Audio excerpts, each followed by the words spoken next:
There's no denying that the Elder Scrolls games offer some of the best character creation options in gaming, but Skyrim definitely left us wanting even more. The intention by Bethesda after Oblivion seemed to be removing the ability to choose a class in order to allow the player to take more control over what skills your character excels in. And while we agree that this is a good concept, I'd argue that ditching the class system altogether wasn't the right solution. In fact, I think keeping the system but tweaking it to suit Skyrim's character creation system would have made for much better role-playing, reducing any limitations. In this video, we're going to look into why implementing a class system in Skyrim would have been a really good idea and is a good idea for Elder Scrolls 6. So the first thing to say is that re-implementing the class choice system doesn't actually detract from role-playing freedom in the slightest. If Skyrim's character creation kept racial benefits, but also allowed you to pick a class, you could still keep the freedom that Skyrim has when improving skills. Picture it this way: if you've thought up a backstory for your High Elf character, which involves being a soldier in the Aldmeri Dominion,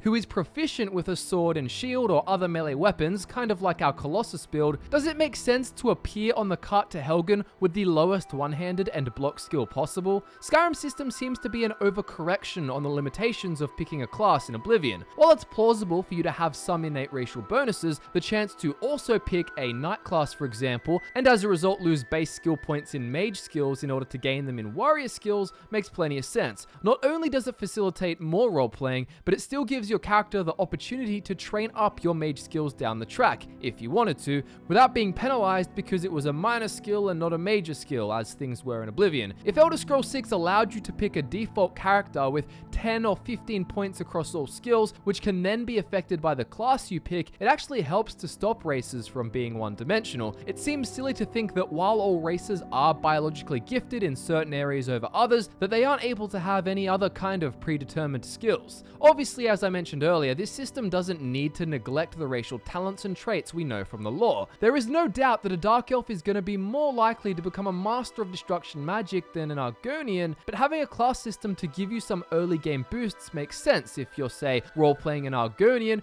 who happened to be born under the Shadowstone and the Dark Brotherhood actually taught them to be an expert mage. Of course, this is all just hypothetical, but what we love about the Elder Scrolls is the ability to roleplay just about anything as long as it isn't entirely lore-breaking, and simply adding the option to start with different stats is by no means detrimental. Adding the option to specialize in certain skills on top of the racial bonuses also doesn't make racial bonuses obsolete. The idea of using both class and race-based starting skills makes it viable to play a certain role with any race, but still favors races slightly who are predisposed to those skills. For example, if Elder Scrolls 6 lets you choose a race and a class while still giving you the freedom to train other skills to level up later on, in theory, picking a High Elf mage would still be your best option for a mage. So if a High Elf gets racial bonuses of +5 and +10 to various schools of magic, picking a mage class will bump those up even further. And in exchange for bumping those up, the High Elf will get -5 to all of his other skills. You could also make a custom class, giving you +10 to a certain amount of skills, say 6 skills, and then the remaining 12 skills would gain a -5 before racial bonuses come into play. There is really no downside here in the sense that you get the role-playing freedom from Oblivion to showcase your backstory and your starting skill set, alongside the flexibility of Skyrim to level any other skills you want to at an unrestricted pace and still have it contribute to your level. There really is nothing more frustrating than beginning the game playing a character whose backstory revolves around a legendary military history, only to walk out of Helgen barely able to kill a mudcrab with a longsword. It just takes you out of it a bit. Overall, what I'm saying is that diverse start game options, with the ability to train all skills effectively as you play through the game, is the best situation. If you're building a melee combat tank, as if you wouldn't appreciate the ability to drain points from mage and thief categories to bolster up your warrior skills. The only real difference is that you'll have some much more clearly defined strengths and some significant weaknesses, and that makes for much better roleplaying and a fresher playthrough. Of course, in Skyrim, this would require some minor balancing and tweaking in regards to start game enemies,